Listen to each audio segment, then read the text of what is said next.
Now, this underdamped response of the second order system was designed for the transfer function g of s 1 divided by s squared plus 2 zeta omega n s plus omega n squared, and my input was a step input.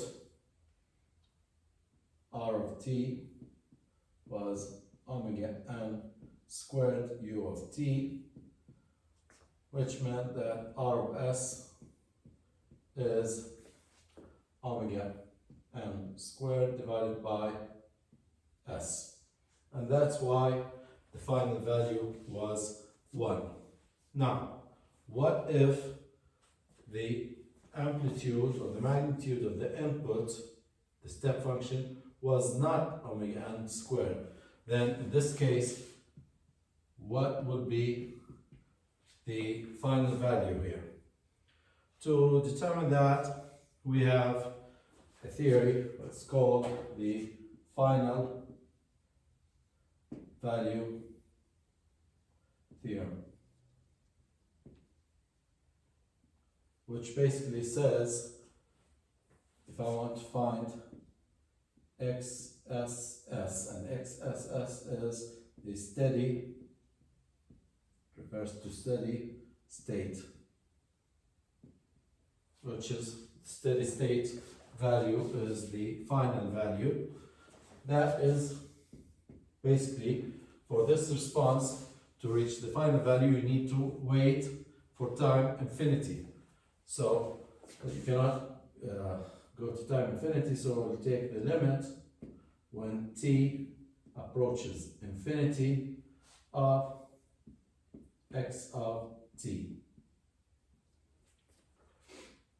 And this theory says that the limit of when t goes to infinity of x of t, it's equal to the limit when s approaches 0, s times x of s.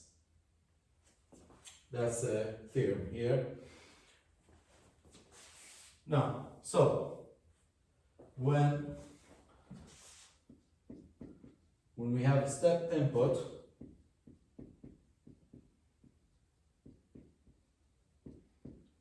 for step input R of t,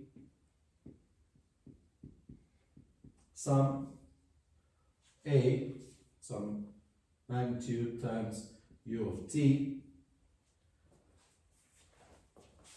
then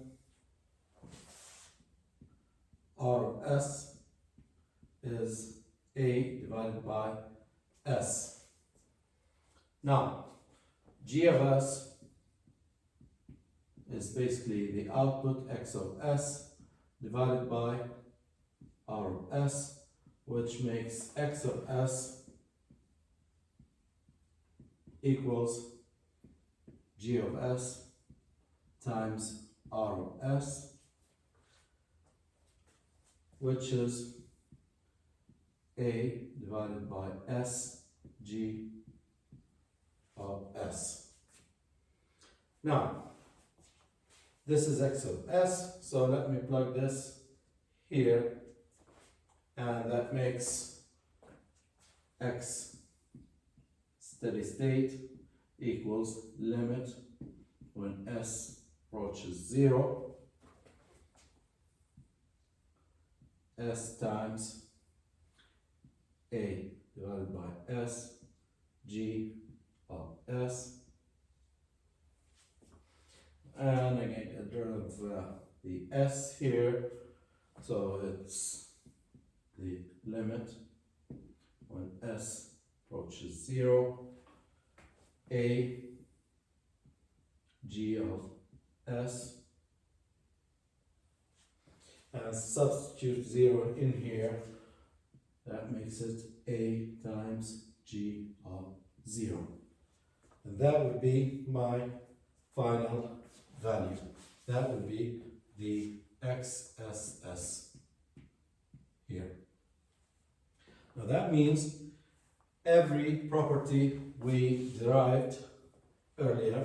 For example, the peak value will be, it was 1, for a steady state of 1, it was what we derived. The peak value was MP 1 plus e to negative zeta pi divided by the square root of 1 minus zeta squared.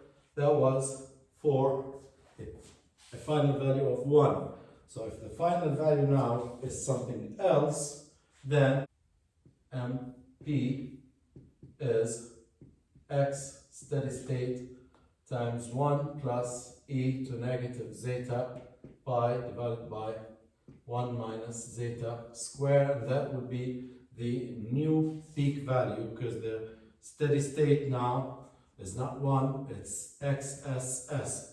So here's my new peak value. So everything is basically magnified by the amount XSS.